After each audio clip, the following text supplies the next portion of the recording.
the journal, but yep. Hello, everyone.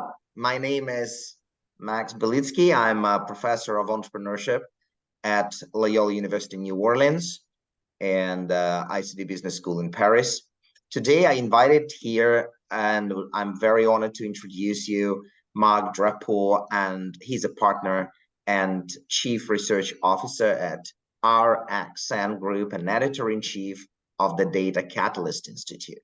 We have Professor David Audretsch with us. He is editor-in-chief of Small Business Economic Journal. He is also a director of the Institute for Development Strategies at Indiana University in Bloomington. Very warm welcome to both of you. So what we are here to do, we will talk about the role of digitization, digital tools, and of course, digital safety net that is crucial for companies, both small, medium, and large, but in particularly small and medium companies, to be resilient, to grow, and to be able to create jobs, increase their market share, productivity across the industries, but in particular in the new and emerging industries.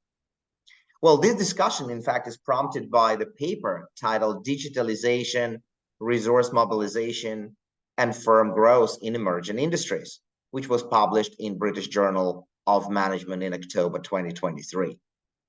Well, this study is fully inspired by two recent reports, which Marc led for starting from the beginning of the COVID pandemic.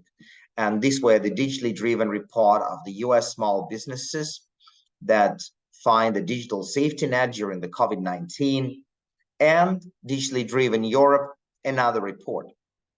So the COVID-19 pandemic, what we know, has severely impacted the US and European businesses. However, if they were able to apply digital technologies and digital tools, create this protective digital net, they were definitely better off.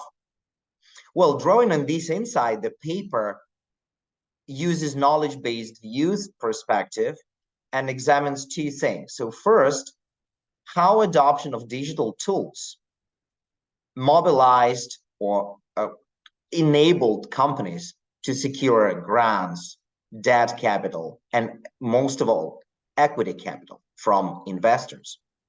And then how does this mobilization of resources facilitated digitalization for firm performance, in particular, sales and growth?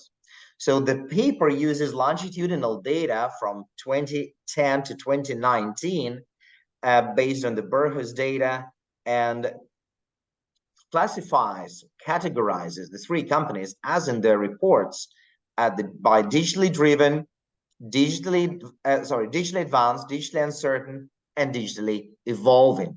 So we have theoretically argued and we empirically demonstrated that the companies that adopted digital technologies, means adopting different digital tools and be presented in different digital markets, they were clearly better off in both, in particular in equity capital fundraising, but also in growth. A lot of the findings that we found in the UK for emerging industries are consistent with the report, digitally driven for the US and Europe that Marc has commissioned. The digitally driven report, for example, found that the firm size played a pivotal role during the crisis. And then in particular, the small and medium firms that adopted digital tools, they could really withstand crisis, better adapt to it. And although we don't look at the crisis period, even before crisis, this pattern was already very visible. I think that the COVID is really more visualized that importance of digitization and the issues that firms need to consider. So before I go to Professor Audretsch and Marc Drapeau, let me just say that our finding really informs policymakers and managers about the interplay between digitalization, resources mobilization, and firm performance. And anyone who is interested on what digital tools to adopt, in what industries, in what markets, how it's going to affect your equity, debt, and grant fundraising, how it's going to affect your performance, just go and read the paper. So I would like in this case to direct a question to Mark. Given your leadership in the US and European studies on digital safety net and small and medium businesses during COVID and before and after, in your opinion, why do you think this study is important? Well, thank you very much for having me and for the question. We spend a lot of time trying to analyze what we call the four forces of innovation, economics, policy, and society. And when those things are misaligned, that's when you end up having conflicts and battles that make headlines in the news. One thing that's really important about this that we have learned is that while news media or analysts frequently treat quote unquote big tech and quote unquote small businesses and quote unquote public policy as different things, they're really all interconnected things. And what's so clear from our research and the work you guys have done here in this paper and other work is that small businesses, which are most businesses that are out there, whether it's in the US or elsewhere, really rely on and benefit from digital tools and platforms that much larger software companies make. So the software companies are the engines of innovation. They invest a lot of money to create new tools and platforms or add features to older ones. And most of their customers are either consumers or smaller businesses. And so when policymakers or lawmakers or regulators are thinking about taking some kind of action, and the action may be justified on some level, but when they're thinking about taking an action against big tech or even private equity or other folks that are kind of connected to big tech, it doesn't just affect those large companies, but it has secondary or trickle down effects on the whole economy, because most of the economy is using software and tools and platforms from companies like Google and Salesforce and the Amazon and Microsoft and Oracle and quite a few others, whether it's for selling goods or it's for advertising or hosting apps or many other things that even the tiniest businesses do. So I think the biggest lesson that has come from this is that these tools are part of the economic ecosystem. It is the way things are now in the economy as businesses continue to digitize and customers continue to demand more things in the digital world. And it's important for all the different players in the ecosystem, including policymakers, to understand both the pros and the cons of actions, investigations, laws that they might want to take actions on. Oh, thanks very much, Mark. So it's in fact, you just highlighted that how interconnected are large firms and small and medium businesses, and really whatever decision-making policymakers are taking, they need to consider not just Google and Microsoft, but also how this as small business is going to be affected. Well, related to this, what do you think we should be focusing, I mean, us, but also other scholars in the field, in the future research? Sure. So we did the original work on the digital safety net and published the first digitally driven paper in 2020. So when the pandemic kicked in, within about a month, we were looking into this and trying to understand these relationships that I just pointed out, the interconnectedness. And it was pretty evident that even businesses that were not very digitally savvy before COVID, many of them became digitally savvy very quick, because it's how they had to communicate with employees that were locked down. It was how they had to communicate and sell to customers and so on. So it's obvious there was a digital safety net during that particular challenge. And the same was true, we found out the next year, in Europe. A very similar situation, although European countries are quite diverse in how they buy and sell goods, more diverse than the United States. the same thing was basically true there. What I think is interesting for the future is to continue to understand the digital safety net in different contexts. So is it also a safety net during other kinds of challenges, economic challenges, a natural disaster, very localized challenges that might only affect a city or a state, like flooding in a major metropolitan area, where people can't go out shopping and so on. And so continuing to understand how the safety net acts in different situations, including, in different geographies. And so entrepreneurship is quite different in the US versus Mexico versus India, right? And so continuing to understand that.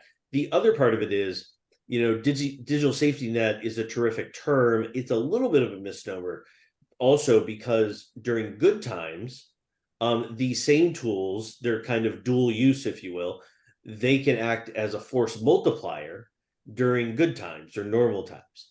And so they have benefit not just as a safety net, but as a force multiplier for, again, the smallest firms will probably benefit the most if they use them smartly, but all the way up and down the economy, businesses of different sizes will benefit no matter if it's a good times or bad times.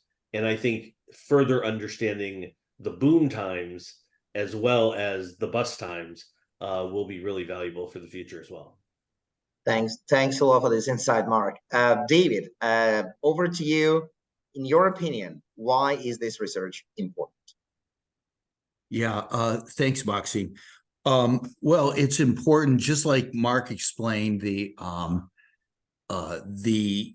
digitalization, which in the end is innovation, new technology coming from, it's created at certain firms, he calls it, it's called big tech, but he says it's really an ecosystem. And, it's an interesting perspective because, that old thing that says, well, if there's if a tree branch falls in the forest, but there's nobody there, is there really a sound? Well, you know what? If big tech were to make those inventions, but nobody ever used them, would it be a sound? Would it be an innovation? We know we know it's actually not an innovation. It actually takes the users, which is to some degree consumers like us, but also really small businesses. They're actually what make it an innovation. Then he says, what's interesting, it's like a pair of scissors, right? Which is more important, the left shear or the right shear? And to move my metaphors real fast, I know anytime I injure one of my legs and I go to a kind of physical therapist, they say, well, actually, it's the other leg that's injured. You can't really, yes, they're distinct, but they're connected, right? And that's his point, this kind of connectivity. He's surely right. It's an ecosystem. So, this is important from a lot of, as he said, from a lot of different perspectives. If we look at the biggest perspective, what drives society forward to keep our standard of living moving forward, to enhance society's ability to deal with challenges, the whole range of challenges, dealing with sustainability, dealing with poverty, the exclusion of certain groups, dealing with global conflicts that we have now, is that the ability to innovate. And this is at the heart of the innovation process.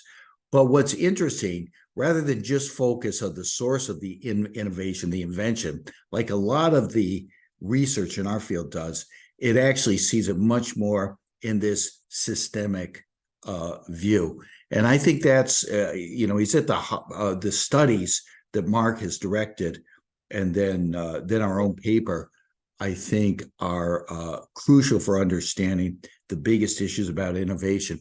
Mark, though, I do have, is it too late to put in some final edits into the 1920 and 1921 papers? Because I would say, yeah, I like that social safety net metaphor, but it seems to me, having spent a lot of time watching CNN, we could call it the iron. What do they call it on CNN? The Iron Dome of small business, right? It's the Iron Dome. But really, Mark's point is, his last point is, it's not just for protection against crisis and different crises and shocks, but it's actually a tool for business that, if it applies, will help it will enhance its performance in good times as well as bad times.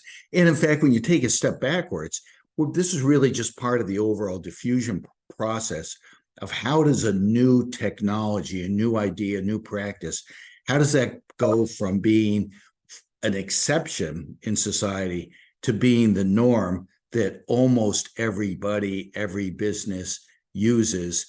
And in that sense, we've got a little snapshot into this process by which new technology, new ideas are being adapted and then implemented.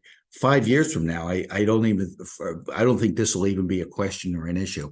I think that a diffusion will be so accepted and absolute by small businesses, new businesses, no businesses by I mean, everybody's going to be using digital tools. We're well on the way.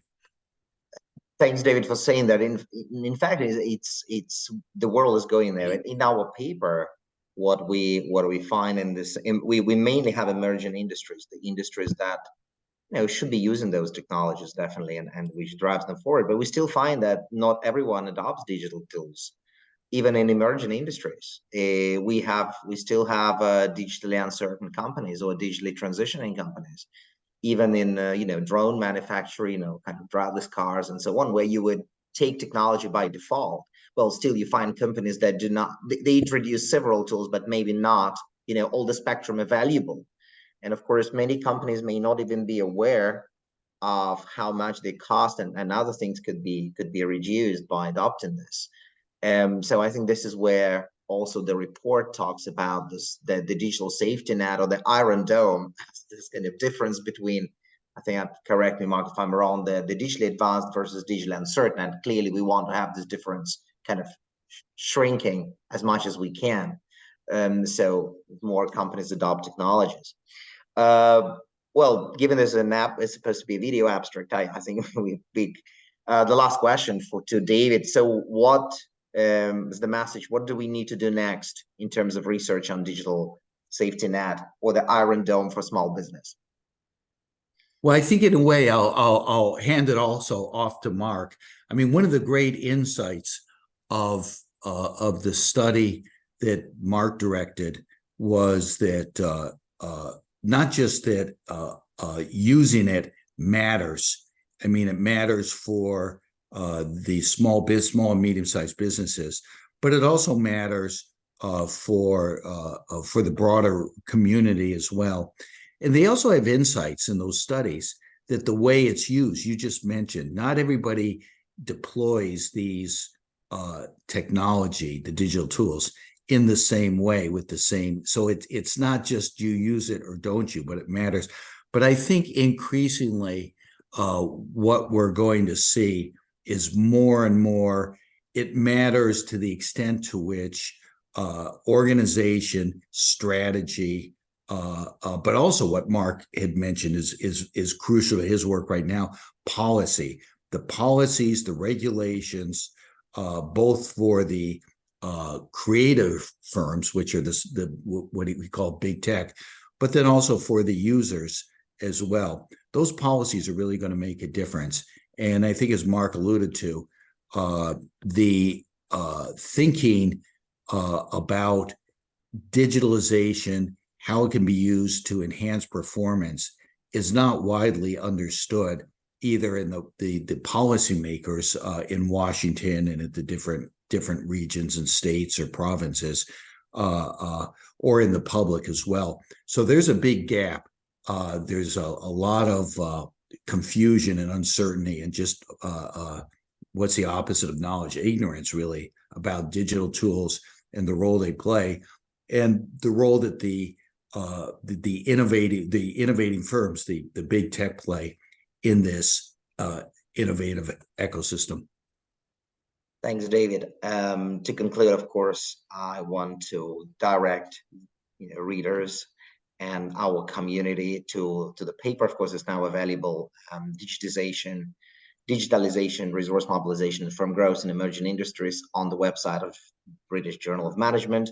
But also, of course, I would like to invite our community and readers of the journal to go and check the digitally driven reports for the US and Europe, and also the Data Catalyst Institute that published a lot of works and the follow-up of this.